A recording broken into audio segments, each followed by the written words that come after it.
Thank you all for coming. It's so nice to see so many students here because a lot of what I say, I think, will maybe change the way you think about yourselves and your own lives. So what I want to do in the next half hour, 45 minutes or so, is to really change the way that you think about adolescence. And along the way, change the way that you think about how we should raise kids and educate them and treat them as a society. I think that this change is long overdue. That's one of the reasons that I wrote Age of Opportunity. So I've been doing research in adolescent development for nearly 40 years. I started my career not far from here at UC Irvine in 1977. I've studied probably thousands and thousands of young people over the course of the last 4 decades from all walks of life in the United States and around the world. Just finished up collecting data on a study of 5,000 people between the ages of 10 and 30 in 12 different countries, ranging from some very wealthy ones like Sweden to some very poor ones like Kenya or Jordan. And I have a pretty good handle on what the science of adolescence tells us, and I'm always struck by the disconnect between what science says about adolescence and the popular portrayal of the period. So if you were to go into a bookstore and go to the section where they sell books on adolescence, either for teenagers themselves or mainly for their parents, what you would see are a lot of survival guides. I Googled the combination of the words survive and adolescence the other day and got back 2.3 million hits. And then out of curiosity, I Googled the combination of the words enjoy and adolescence. And I got back more than 5 million hits. So I thought maybe things are changing until I looked at what the actual results were. So out of the 5 million, the first 5 are all for the same book. It's a book called Surviving Your Child's Adolescence. And the reason enjoy got in there is because the subtitle of the book is how to understand and even enjoy the rocky road to independence. And I think that survival is kind of the way that we approach adolescence. At least that's the message that we give to parents, and I think indirectly to young people themselves. It's something to be endured, not something to really be savored. If you go to Amazon and you look at the books about adolescence, you'll see at least a dozen that actually have the word survive or survival in the title. I even found a book called How to Survive Your Dog's Adolescence. That's not a joke, that's really there. And the survivor's mentality is not really working very well, at least in the United States. Our young people trail the rest of the developed world on measures of achievement, and yet we lead the developed world in things like adolescent obesity, STDs, pregnancy, binge drinking, and violence. So there's something the matter with the way that we are thinking about adolescence and raising young people in America right now. Another reason to spend some time talking about adolescence, and this I think will ring true for those of you who are students here, is that it's become an incredibly long period of development. It's been stretched at both ends. It starts earlier because people go through puberty at a much younger age than had been the case in the past, and it lasts longer because people take more time to make the transition into the roles of adulthood, like full-time employment or marriage or parenthood or becoming economically independent. To give you some numbers to put on this, at the beginning of the 20th century, the average American girl began menstruating when she was about 14 and a half. Today it's 12. So that has really fallen a great deal. And there have been comparable drops in the age of puberty for boys as well. So the average adolescent boy today starts puberty about 2 years earlier than his counterpart did just in the 1970s, not all that long ago. There are a number of reasons for this that we can talk about when we have time for questions and discussion, but the 3 most important are obesity, because fat children go through puberty earlier than thin children do, and you probably know we have an epidemic of childhood obesity in this country. A second is the chemicals that children are exposed to, there's this class of chemicals that are called endocrine disruptors. So they interfere with the way our hormone systems work. And these are ubiquitous in modern society. They're in the foods that we eat, cosmetics, plastics, pesticides, and they have hastened the onset of puberty as well. And then the third and surprising one is exposure to artificial light, especially the kind of light that emanates from computer screens and smartphones and tablets. And there's some research showing that this has driven down the age of puberty as well. At the other end, the transition to adulthood has been stretched out. So the average 25-year-old today is twice as likely to be a student as was the case for his or her parents' generation, and only half as likely to be married, and 50% more likely to be receiving financial assistance from parents. And I'm sure all of you firsthand can see yourselves in those statistics. So it's taking longer for people to leave adolescence and enter into the roles of adulthood. And by that definition, kind of puberty at one end and entering these adult roles at the other, adolescence is now a 15-year period of time. In the 1950s, it was half that long. And in the 19th century, it was a third of that. So I think that when adolescence wasn't a very long period, it might have been possible to approach it as something to survive. So I mean, you just hold your breath until you get through it. But now that it's 15 years long, it just seems like an impossible way to approach it. And fortunately, the new science of adolescence, which I'm going to talk about, has indicated that it isn't something just to survive. That adolescence is a time that we can really thrive in if we take advantage of the opportunity. So I'd like you just to take a minute to think back to your early teen years. For some of you, it wasn't that long ago. For others, it might have been a while ago. And I know that when I recall my adolescence, I have very vivid and very rich memories, very detailed memories of the people and the places and the events that I encountered during those years, and much more vivid memories than I do of my 30s or 40s or 50s, even though that was obviously a lot more recently.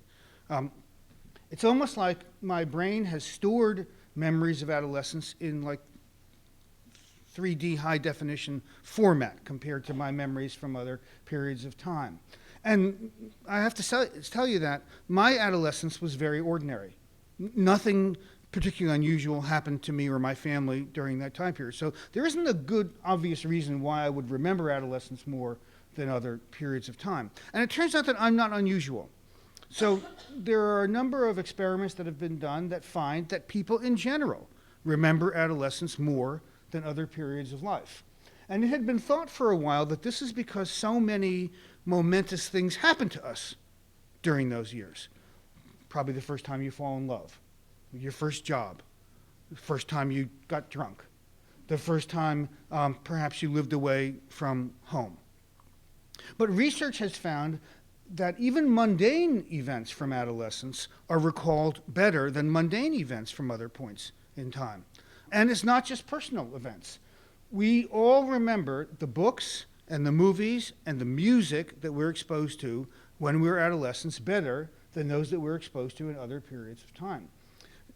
So it doesn't seem to have to do with the nature of the events. Instead, it has to do with the nature of the adolescent brain. So what brain science has shown us in recent years is that the brain is extraordinarily sensitive to experience during adolescence, much more so than most other points in development. It's very affected by experience. The brain is very malleable. The word that neuroscientists use, which some of you may have encountered in your classes on brain development, is plastic. And adolescence is a time of tremendous brain plasticity. Now, the only other period of life in which the brain is just as malleable is the early years, what we sometimes call 0 to 3. But we've known that for a long time. We've only discovered very recently that the adolescent brain is also superplastic. Now, the brain is always a little bit plastic because we couldn't learn anything if it wasn't, right? I mean, if you learn something and you retain the knowledge, then there has to have been some underlying change in your brain, or else there'd be no way to have stored that information. But the way in which the brain is plastic during adulthood is very different than the way in which it's plastic during adolescence. So during adulthood, when the brain is changed, it's tiny modifications of existing brain circuits. During adolescence, the brain is still being built. Whole new brain circuits are being laid down, and unused brain circuits are being eliminated, a process that we refer to as pruning. Adolescence is the last time in development when those kinds of changes in the brain are still taking place. It's the last period of this heightened degree of brain plasticity. And that makes it really important. Now, when the brain is plastic, it's not plastic in all parts of the brain at the same time. And the part of the brain that's particularly plastic in adolescence is the prefrontal cortex. That's the part of the brain right behind your forehead. The prefrontal cortex is the brain's CEO. It's the part of the brain that's important for all kinds of advanced thinking abilities, like decision-making and planning. It's also very, very important for self-control. Self-control is probably the single most important trait to have for success in life. There have been hundreds and hundreds of studies showing that kids with strong self-control do better in school, they have better relationships, they're less likely to develop emotional problems, they're less likely to get into trouble. And people with poor self-control show the opposite pattern. They're much more likely to end up in poverty, for example. So one reason that adolescence is an important time is that the part of the brain that's changeable during this time period is the part that's important for the most important capacity a person can possibly have. Self-control develops gradually over the course of adolescence, and it continues to develop into the early 20s as well. One reason to think about what we might do to improve self-control in kids is that it will help protect them from the most serious threats to their health and well-being. We've made a lot of progress in treating and preventing illness and disease during adolescence. It's one of the healthiest periods in development. In the developed world, the most serious threats to young people's health are not illness and disease. They're things that kids do to themselves and to each other. And so if we could help build better self-control, we might be able to prevent kids from engaging in a lot of risky and reckless behavior. Most forms of risk-taking reach their peak during adolescence. This is true for crime. It's true for self-inflicted injury, like cutting. It's true for experimentation with drugs and alcohol. It's true for unprotected sex. It's even true for drowning, which is very odd because it doesn't really, on the surface, make sense to think that 16-year-olds would drown more often than 6-year-olds or 36-year-olds, but they do. And it's not because they're weak, obviously. It's probably because they have bad judgment about when and where to swim. By the way, I just heard on the news driving up here that despite the 100-degree weather that's coming up over this weekend, there are going to be really bad riptides. So if you want to escape the heat by getting into the ocean, be extra careful and don't be like an adolescent. We try to reduce a lot of adolescent risk-taking through health education. How many of you had some kind of health education when you were in high school, where they told you about the dangers of risky sex and drugs and smoking and so forth? Well, it turns out that those programs don't do very much to change how people behave. They're very good at changing what people know, but they're not very good at changing how people act. And the science of adolescent brain development is explaining why this is. When you go through puberty, sex hormones affect your brain in many, many ways. It's one of the reasons the brain becomes more plastic during adolescence, the impact of sex hormones on brain processes. Sex hormones also intensify the experience of pleasure in your brain. They make good things feel even better. They do this by increasing activity involving a neurotransmitter called dopamine. Dopamine is the most important neurotransmitter for our experience of reward or pleasure. So whenever you are expecting something good to happen, or when something pleasurable happens to you, food, sex, drugs, money, praise, you get a little dopamine squirt. And because there's more dopamine activity in the brain's reward centers during adolescence, good things feel even better. And when you go through a period in your development where good things feel so good, you're on the lookout for them. And you're willing to do things to try to get those rewards, even if there are risks and dangers associated with them. The problem is that at the time these reward centers are so easily aroused, the brain's prefrontal cortex is still immature. Self-control is still developing. So it is really, honestly, like starting the engines without a good braking system in place. And that helps to explain why adolescents take so many risks. And it also helps to explain why health education doesn't do very much. Because the reason that kids take risks isn't that they're uninformed. The reason they take risks is that they've got their foot pressed down on the accelerator and they don't have a very good braking system in place. And that has to do with the way in which the brain is changing during this time period. Now, when the brain is going through a period of plasticity, it's an opportunity to influence people's development for the better, like improving their self-control, but it's also a vulnerability. The brain doesn't know the difference between good experiences and bad experiences. It's just plastic in response to all experiences. So adolescence is not only a time of opportunity, it's a time of vulnerability. We see this in a lot of ways. It's the most common period in development for the onset of mental health problems. If you look across all serious mental illnesses, the average age of onset is 14. If you can get to age 25 without developing a mental health problem, you will almost never develop one. It's very, very rare for them to make their first appearance after age 25. They usually have their onset in adolescence with a couple of exceptions like autism. But most of them, like depression, eating disorders, substance abuse, bipolar disorder, different kinds of anxiety disorders, are more likely to emerge during adolescence than any other point in time because of the vulnerability of the brain to toxic, bad experiences. A second indicator of the brain's vulnerability during adolescence comes from research on the impact of drugs on the brain. You probably have read a lot about this. It's been in the press lately because of the legalization of marijuana in a couple of states.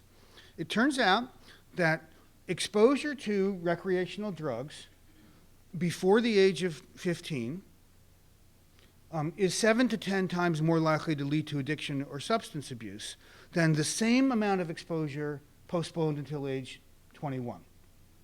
Now, that's not simply because the kinds of people that begin using these substances at an early age are different, because we know this from experiments with animals where they've been randomly assigned to be exposed to these drugs after they've just gone through puberty, when they are like human adolescents, or randomly assigned to be exposed when they're full-grown adult animals. And addiction is much more likely to occur, 10 times more likely to occur, if they're exposed as younger animals.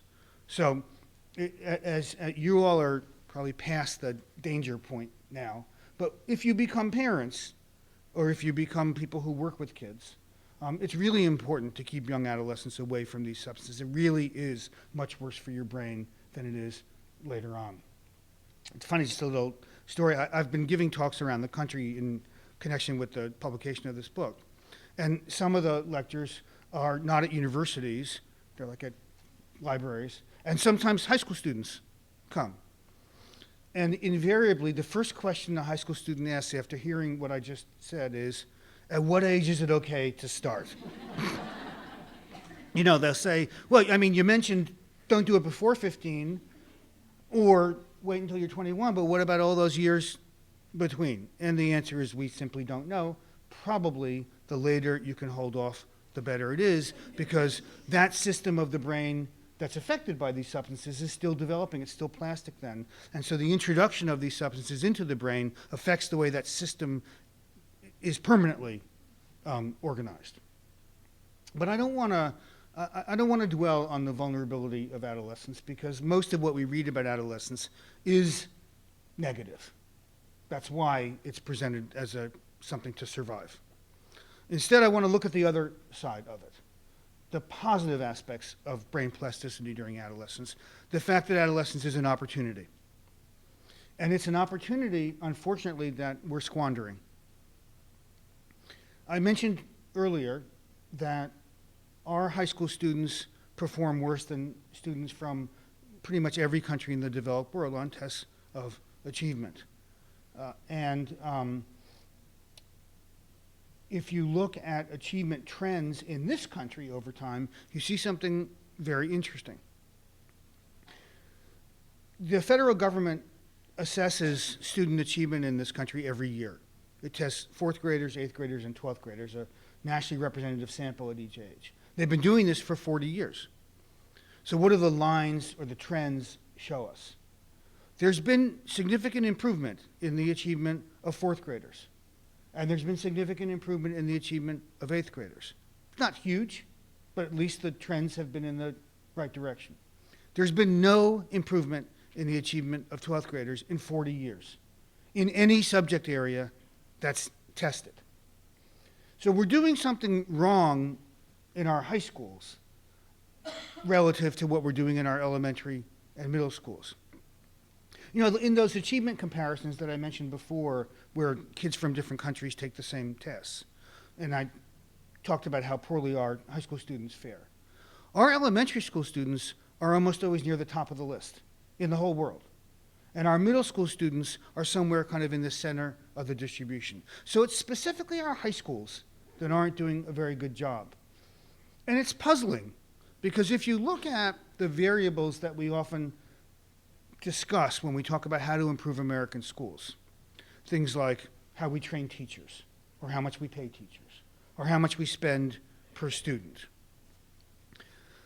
High schools are not disadvantaged on any of those variables compared to elementary or middle schools. We pay high school teachers more than we pay middle school or elementary school teachers.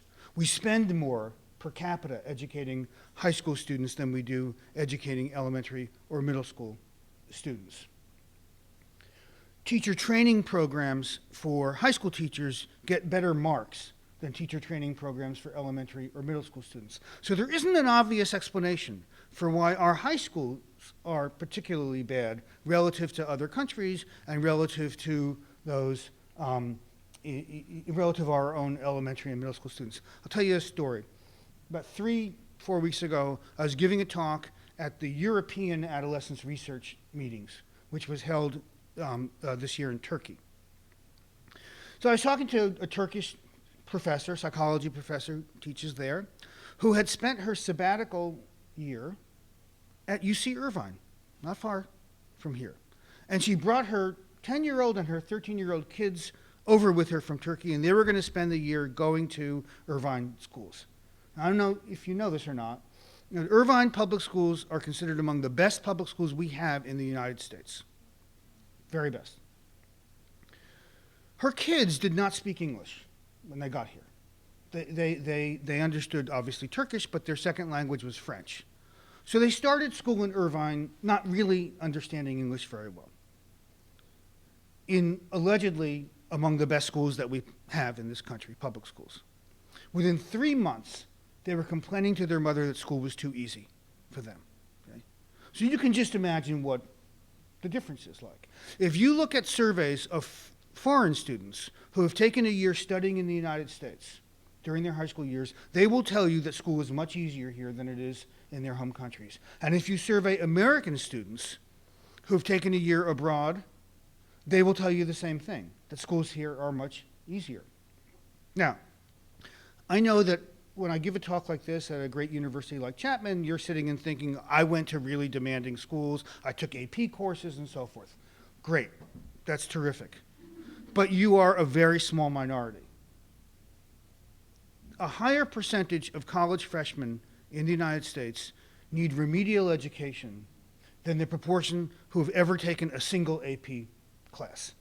All right? So you're the exception, not the rule. School for most kids is very, very easy. A recent survey of high school students found that only 1 out of every 6 says that she ever has taken a difficult or challenging course. Only 1 out of 6, ever. 70% of American high school students say that they would learn more in school if their school had higher standards. What's happened is that our high schools have become places for socializing. They're places where kids go to meet up and hang out with their friends. They're also places where we have kids spending a lot of time on sports, which is very unusual compared to the rest of the world, where school is for school, not for sports. That's a whole separate problem that we can talk about, but it's part of the bigger picture, that we're squandering the opportunity that adolescence provides us. Now, the fact that schools are not very demanding here not only has academic consequences with all of these people who need remedial education. I mean, we spend billions and billions of dollars. And anybody who works at a university knows how expensive that is to do, how costly it is. You've got to pull faculty members out of regular classes and have them staff remedial classes. And then that makes the class sizes bigger for the kids that don't need remedial education. And it means that we can offer fewer classes that aren't remedial classes because we're spending all this money on remedial education, teaching people the things they were supposed to have learned when they were in high school. It's not just academic skills that we're not teaching as well as we should. It's also a whole collection of skills that experts are now calling non-cognitive skills. Things like determination, perseverance, grit. Because we know that those skills develop in response to challenge, in response to demanding a little bit more from the brain than what the brain is capable of doing. That's what strengthens those brain systems that lead to self-control, self-regulation, that permit things like determination and grit. So by not challenging students in high school, we're not only limiting what they learn in conventional academic areas, we're also not promoting their development the way that we need to. And remember, I said before that those kinds of traits, like self-control, are extremely important. They are better predictors of success in school and in work than intelligence or talent. And I can tell you, as somebody who's been teaching college for almost 40 years now, that the best graduate students that I've ever had are not the ones with the highest test scores at all. They're the ones who work the hardest. And hard work, being able to work hard and stay with something until you finished it, is a much better predictor of who succeeds in graduate school, in law school, in business school, across the board. And it's a better predictor of who succeeds in the workplace as well.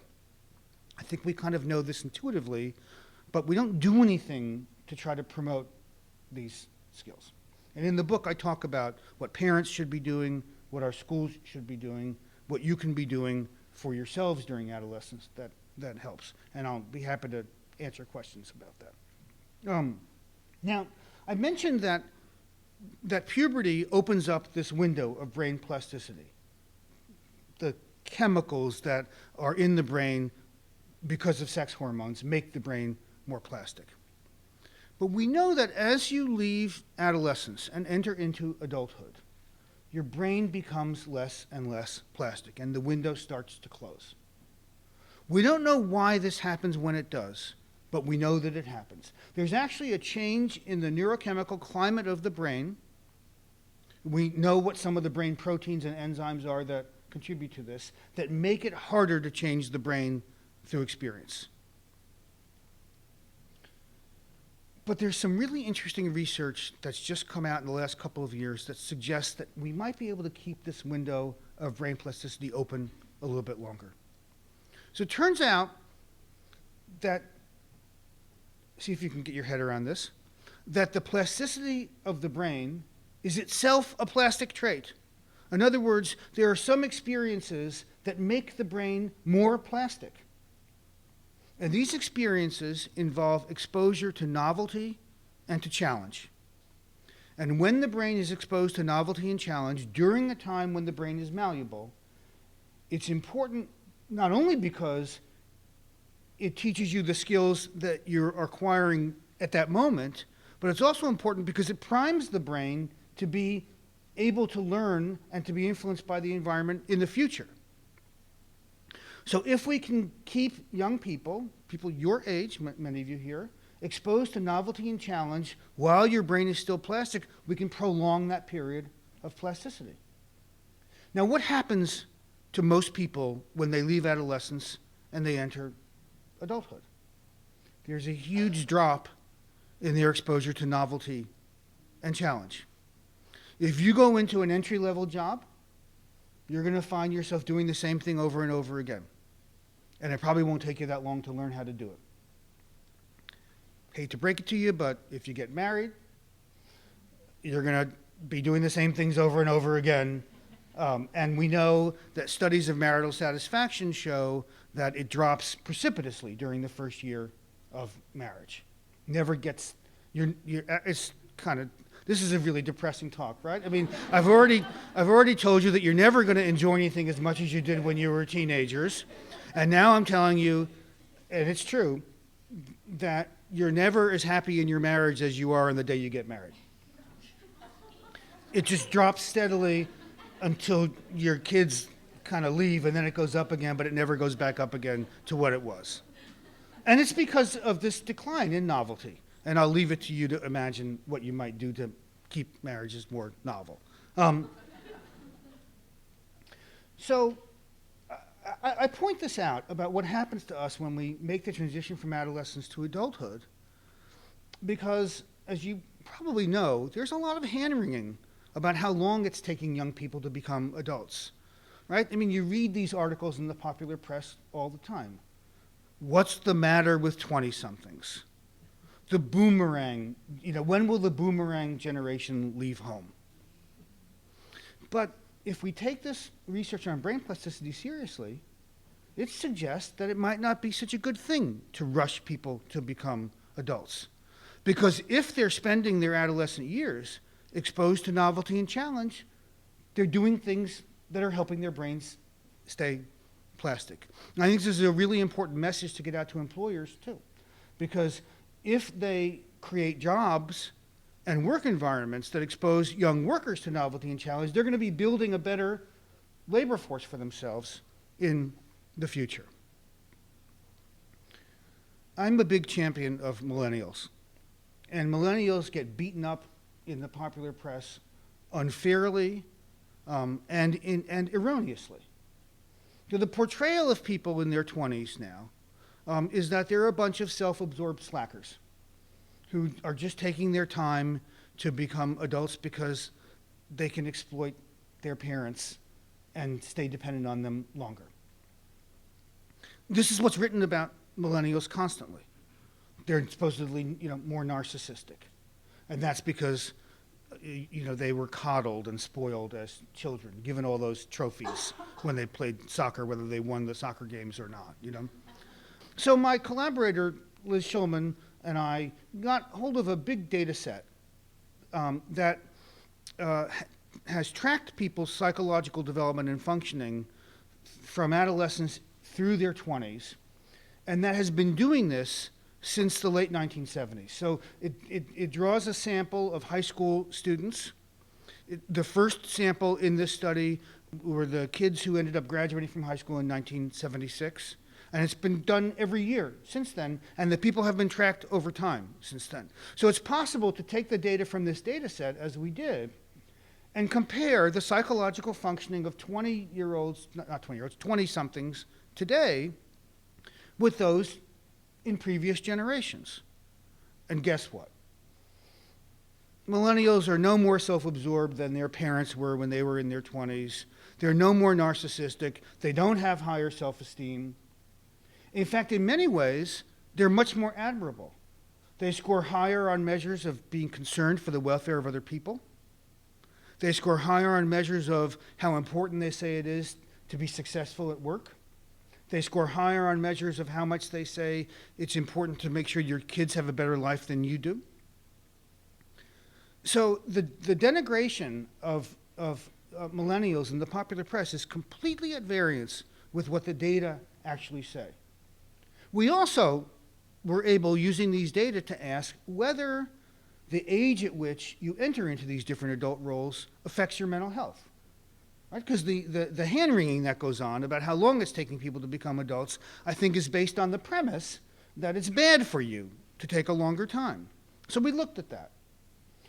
And the age at which you finish your schooling, or get married, or become economically independent from your parents is uncorrelated with your psychological well-being. If anything, taking a little bit longer to do these things seems to be better for your mental health. That's especially the case with becoming a parent.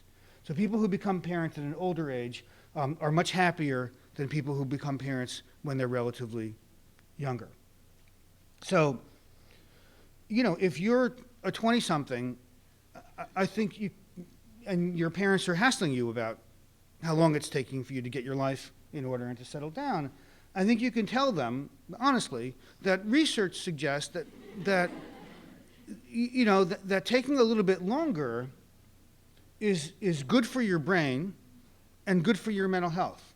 And the article in the New York Times that I had a couple of weeks ago, which was titled "The Case for Delayed Adulthood," goes through this, and that's a nice way to communicate this to the people who are giving you a difficult time. Just, my advice would be that you cash the check that they give you first before you have this conversation. So, where are we? Let me just wrap up, and then we'll have questions and discussion. I do hope I've changed the way that you think about this time of life. That too much of what we focus on and write about is negative. Too much focuses just on the vulnerabilities of adolescence. And I don't mean to suggest that those don't exist. There are kids who have problems, and we need to prevent them from happening in the first place and attend to them when we see them. Getting treated for a mental health problem during adolescence is much more likely to be successful than waiting until adulthood, because the brain is still more plastic during adolescence and can be affected more by the treatment. But I'd like us to start thinking about adolescence differently, to stop thinking about it as something merely to survive, and think about how we can make it a time when people can really thrive, how we can really take advantage of this opportunity. So I just want to leave you with 5 suggestions of things that we might do to help this. The first is to get the word out about brain plasticity, brain malleability during adolescence. We hear about brain plasticity all the time, but it's the preschoolers who get all the attention. And, I'm all for high-quality preschool education. Who wouldn't be? But we can't just invest in preschool and cross our fingers and hope for the best, because it's an investment. It's not an inoculation. And we need to make sure that we invest in other periods of development too, and especially in adolescence, because it's a time when we can really affect the brain for the better. So that's number 1. Number 2, and what I've tried to do in the book, is we need to educate parents or people who are going to become parents at how to raise kids in a way that helps build these important psychological capabilities. It's actually one of the things that psychologists know the most about. I mean, of all the topics that psychologists have studied over the years, the impact of different kinds of parenting on kids' development is one of the most popular topics. And we know what works. There's a style of parenting that I describe in the book called authoritative parenting. It's parenting that combines warmth and firmness and support for your child's developing needs for independence. And this is associated with more self-control, better self-regulation in general. It's also associated with better mental health and higher school achievement and all kinds of good things. So we know what we should be telling parents to do. You have to do all of them together. If you're warm and you're not firm, a kind of parenting that we call permissive, you're placing your kids at risk for developing behavioral problems, for getting into trouble. And it makes kids much more susceptible to peer influence. If you're firm and you're not warm, what has been described as tiger mothering, it increases your children's risk of developing depression and anxiety. And it doesn't, by the way, help them do better in school. There's a study that just came out last month, another in a series of them, that says that tiger mothering is a bunch of BS. It doesn't work. And I know people who know the person who wrote that book, and they said she never did the things that she describes in the book anyway. And I don't think it's a surprise at all that two professors at Yale Law School had children who did well in school. They probably could have locked them in a closet and they would have done well in school. So the second thing is that we need to educate parents about how to be better at what parents do. The third is that we need to make our schools more demanding, challenge kids more. I didn't mention this before, but in those international achievement comparisons, they also give kids questionnaires that ask their attitudes about different aspects of life.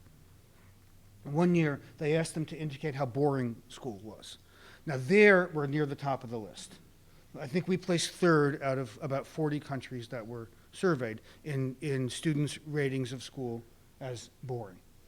So if students tell us that school is boring and that they're not being challenged, and they think they would learn more if they were being challenged, maybe we should be listening to them. And there are some other things that we need to be doing in schools that we're not doing, that we could be doing, that would help. Mindfulness training turns out to be very good for the development of self-regulation. And we can do this through meditation, or through yoga, or through disciplined physical activity like taekwondo. There's research now showing that these activities are actually good for your brain. They're not just good for feeling relaxed or feeling more in control of yourself. Aerobic exercise is a huge thing that's missing from our daily school activity. The only kids that get regular aerobic exercise in our high schools are the star athletes. Other kids don't get it. Aerobic exercise, and now I'm going to talk to everybody in this room. No matter what your age, the most important thing you can do for your brain is aerobic exercise. Forget the apps, on your iPhones that are supposedly, improving your memory. They might a little bit, but the research shows that doing crossword puzzles and doing things like that has nowhere near the impact on your brain's health as exercise does, because it brings blood to your brain, and that's good for it. So we need to put aerobic exercise back in school as well. And I really do think that if we started focusing more of kids' time on some of these activities, that we would see more improvements in their achievement than we do by adding additional academic instruction. Our kids spend as much time, if not more, in school as kids from other countries that test much higher than our kids do. So it's not a question of not spending enough time. It's how we spend the time. And another final thing that schools can do, please, is to start later in the morning than they start. This is not only bad for kids' achievement, it's bad for their health. Adolescents in the United States are sleep deprived. The average high school student should be getting 9 hours of sleep a night. I don't know any who do. One of the reasons that they don't get enough sleep is they have to get up so early to go to school. And we know that at 8 o'clock in the morning, the average teenager's brain is asleep.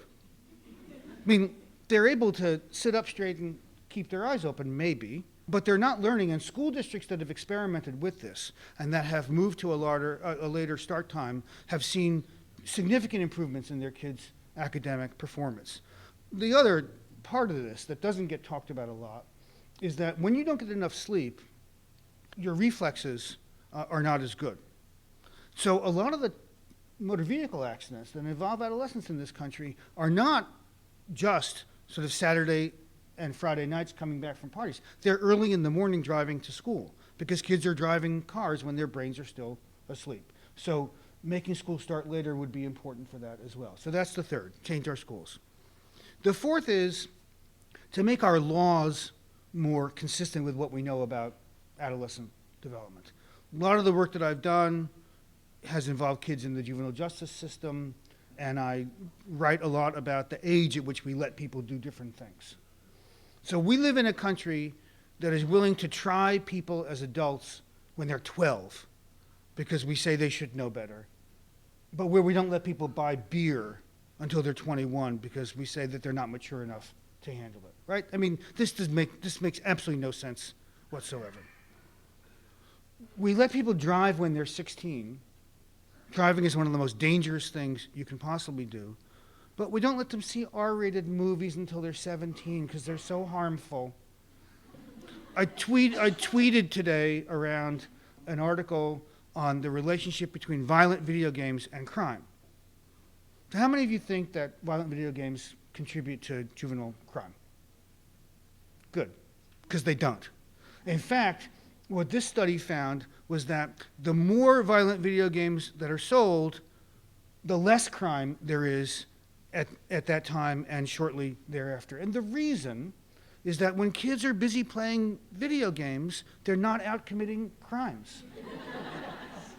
And honestly, if you think about it, I mean, our crime rate in the United States, which has been falling, good, is off the charts compared to the crime rate in other parts of the world. And it's not like kids in Japan don't play video games.